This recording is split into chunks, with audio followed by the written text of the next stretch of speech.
ఈ వీడియో ఆధారంగా అస్సాం రైఫిల్స్ 3వ బెటాలియన్కు చెందిన రైఫిల్మెన్ భోజ్రామ్ సాహు గారి అసమాన పరాక్రమం చుట్టూ అల్లిన ఒక ప్రేరణాత్మక కథనం. ప్రతికూలతలపై విజయం, అచంచలమైన కర్తవ్య దీక్ష.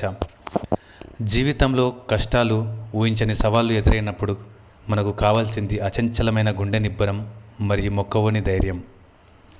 నవంబర్ 15, 2024న భారత్ మయన్మార్ సరిహద్దు సమీపంలో నిఘా విధుల్లో ఉన్నప్పుడు ఆయన దళం ఒక్కసారిగా తీవ్రమైన పేలుడు దాడికి గురైంది. అటువంటి ప్రమాదకరమైన పరిస్థితుల్లో కూడా రైఫిల్ మ్యాన్ భోజ్రామ్ సాహు గారు తన ప్రాణాల గురించి ఆలోచించకుండా అత్యంత సాహసంతో శత్రులపై ఎదురుదాడికి దిగి 2 తిరుగుబాటుదారులను గాయపరిచారు. ఆ తీవ్రమైన పోరాటంలో శత్రుల తూట తగిలి తాను స్వయంగా గాయపడినప్పటికీ ఆయన ఏమాత్రం వెనకడుగు వేయకుండా మరొక శత్రువును కూడా మట్టుబెట్టేలా పోరాడి వారిని పారిపోయేలా చేశారు.